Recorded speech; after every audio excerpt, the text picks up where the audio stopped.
with medicinal plants. I cannot give specific targeted medical advice. That's illegal. I'm not an MD. What I can tell you is the traditional uses and what Western science has found for the medicinal plants. If it sounds like I'm giving you medical advice, that's just a misunderstanding on your part. Please don't get me in jail. Many times for tens of thousands of years, because they're loaded with protein, they're loaded with oil.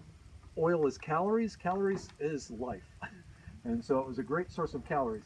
The downside is A, they're very bitter, and B, that oil that's so life-giving also goes rancid really fast, so they could not store the acorns.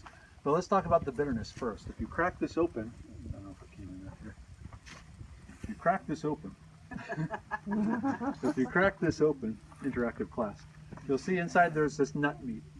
Now, it's loaded with a chemical called tannic acid, a very bitter compound. If you think about tannic acid, the act of tanning something, basically converting flesh into leather, that's what that chemical does. You don't want to consume it in your body. It's just going to give you a really nasty stomachache, but because it tastes so bad, you're not going to be able to get much. Thank you. Have a knife, I'm sure. So, the nut meat. So, you take this nut meat, you take the shell off, you chop it up into little pieces, like half the size of popcorn, and then you put it in running water. So what the Native Americans would do, they would take the crushed up acorns, put it in a woven sack, probably woven from the arcida plant there, the wireweed, and throw it in a creek or a stream and let it sit there for about 3 days. And what that running water does is it flushes out the tannic acid. The tannic acid is very water soluble. So it just comes right out with the running water. If you just put it in a bucket of water, you don't have that constant replacement of fresh water that you need to extract it, so you actually need something flowing, some water flowing through it. If you know Ewell Gibbons, he is a famous wild food guy from the 70s. What he would do, he would take the acorn meat and he had just a piece of pipe that he had drilled a bunch of small holes in. He would put the acorn meat in that and then hang it from his faucet and just run water through it all night long. And by morning, the tannic acid was flushed out and he had enough to grind up into flour, make some pancakes, muffins, the day's bread basically.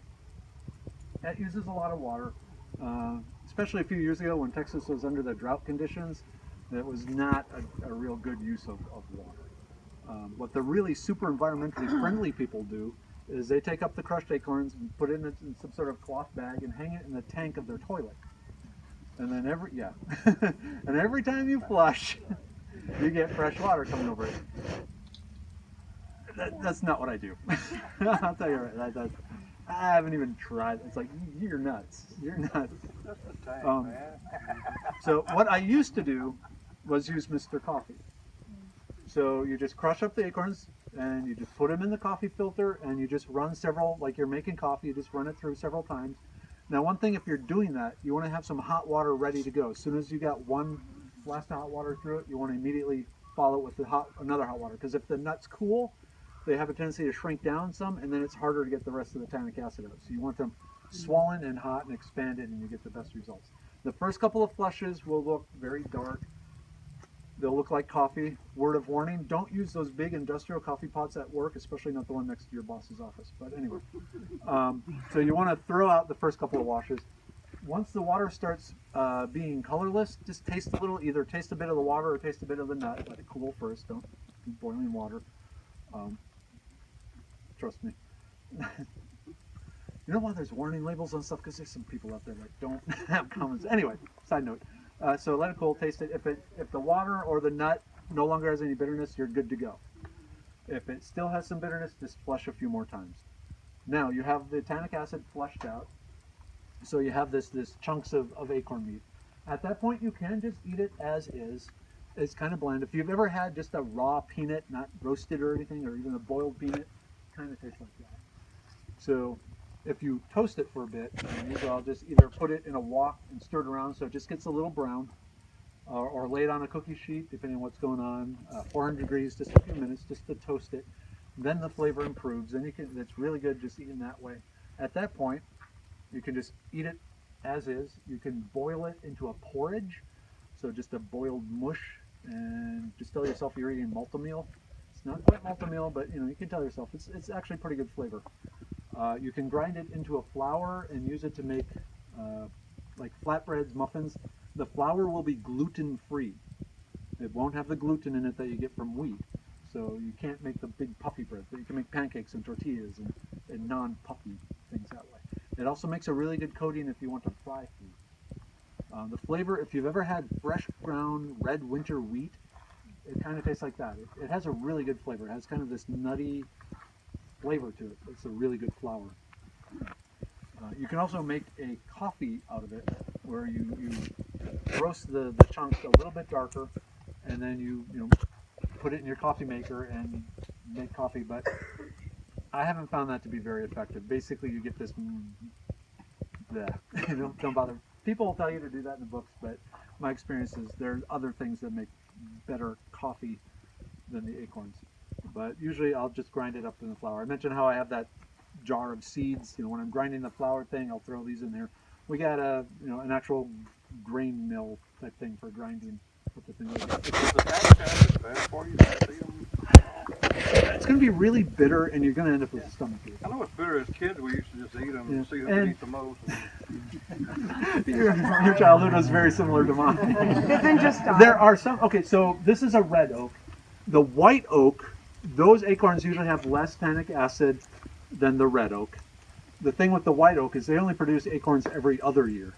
The red oak produce acorns every year, so it's a more secure form of food, but it's a lot more bitter. What about the live oak? The live oaks suck. The live oaks, they're in the, I can't remember if they're red oak or white. I want to say they're the white oak, but they produce they must be red. But the white oak has the highest concentration of the tannic acid of any of the acorns. And also, it's really hard to get the acorn meat out of the live oaks. A friend of mine figured out if you freeze them first, it's a lot easier to shell them and get the live oak meat out of the acorn. Okay, I also mentioned that the oil, it's rich in oil, and that oil goes rancid quickly. So you pretty much have a very short window when you can actually eat the acorns. If you want to store them for later, let's say you make your wife some lovely acorn pancakes for Valentine's Day, something like this. You're a romantic forager. What you want to do is you take the acorns, don't take them out of the shell, leave them in the shell. Take the cap off, but leave them in the shell, and then hopefully you have a vacuum sealer. One of those, put them in there, vacuum seal it, because you're trying to get the oxygen away from it. Because it's the oxygen in the air that reacts with the oil and turns it rancid and nasty. Yes? So it's best always to get the acorns off the tree and not off the ground. Yeah, and I'll talk about that, and thank you for actually mentioning that. After you've vacuum sealed it, throw it in the freezer and just store it there, and that will slow down the chemical reactions that cause it to oxidize. And then come Valentine's Day, you can wake up your wife with lovely acorn pancakes. Don't leave the dishes for her, she hates that. Okay. What about burr oak? Burr oak make these giant acorns. Yeah. Those are really good. So you get a lot of good out of them. Where to get you're better off getting the acorns off the tree. The reason being, once they've hit the ground, two things can happen. One, there's beetles that will start boring into them. It can occur on the tree too, but more often you'll find it on the ground. There'll be this little larva in there. And because the shell has been punctured, a lot of fungus and stuff can get in there. So there's a good chance that the acorn will be contaminated with some sort of fungus that you don't want to eat. Now, even if you collect these nuts off the tree, and let's say you have them in a bag or a can waiting to be used, you may notice that a few days later there'll be these little worms in the bottom. Okay, foragers have a special name for those worms. Protein. Those worms are edible. They're a little small, and once you mix them in like your taco meat or something, you can't see them. So it's waste not, want not. So yeah, there's no problem eating those worms. It's just some people find it a little repulsive. Yeah, you don't want to be friends with them. But anyway, yeah. So they're best off. The best ones would be off the tree. So once they start dropping, that's a good sign they're ripe. And especially if you just pull. Okay, that one's probably not ready. But, yeah. So like if it comes off the tree, it's ready to go. What that indicates. Let's get some more chemistry here. So during the summer, the leaves are taking the sunlight and the carbon dioxide and converting that into starch and sugar and all the other chemicals that the plants need. So young acorns, they still have room to grow. You want to wait until they've stopped growing because you want to get as much out of them as possible. So when the acorns are just finally starting, well, when they're ripe, when they've when they've reached their maximum goodness, I guess. You know, they've had everything they're going to get from the tree. They're ready to go. That's when you want to harvest them. Because you want to. It's all about labor. I said I'm lazy, so I want to get as much value per effort as I can. So if the acorn is coming off the tree real easily, that means it has as much starch and calories and protein as you're going to get off it. So it's a good one. If it's hard to tug and there's still it has some space yet to fill up with more nutrients. So I'm just going to leave it there. One more question. So the oil, you said they would go rancid, so you need to put them in a Yes, so vacuum seal it. Vacuum seal deal. But if you roasted them or made them into flour, do you still have? It can still go rancid. Yeah, because that oil, the roasting and all that doesn't really change the chemical composition of the oil. Actually, what it does is it kind of pre-oxidizes, so it actually lasts less long. Can you freeze it as a flour? No, freeze it still in the nut, and then just use it just before, grind it just before you want the flour.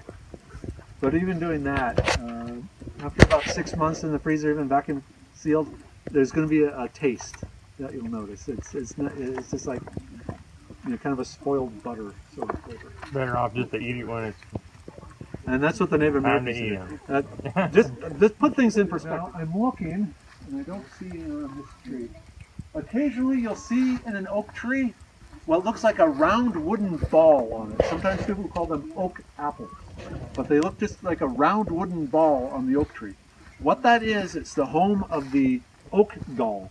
This is a wasp that lays its egg in the bark of the tree, and it releases some chemicals that actually changes the genetic code of the tree and causes the tree to grow this wooden ball around the egg and make a protective home for it. The oak tree hates this. Like anyone else, people start messing with your genetic code, you get angry. So it starts pumping these chemicals into the oak gall to try and kill that larva. The end result is these oak galls are extremely medicinal. So they've shown that these oak galls, if you boil it and make a tea out of it, it's good for antibacteria, antifungal, antiprotozoa. So like anti-parasites, if you will.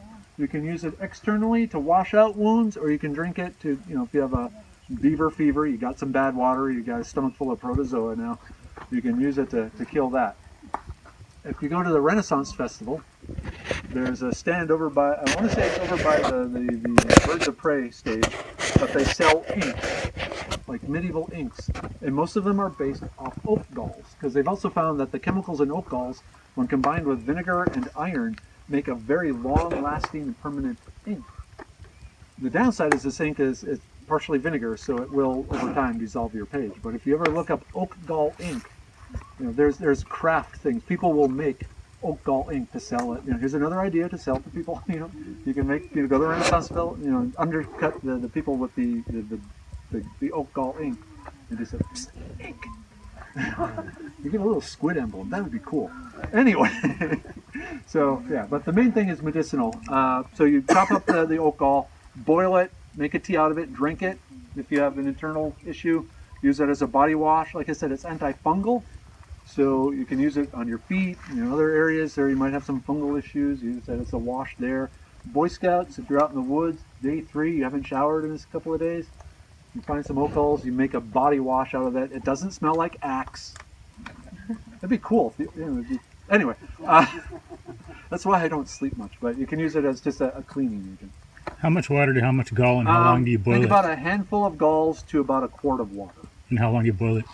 Usually 10 minutes, half hour would probably be better. So you harvest them when they're kind of reddish? Yeah, when they look like good wood.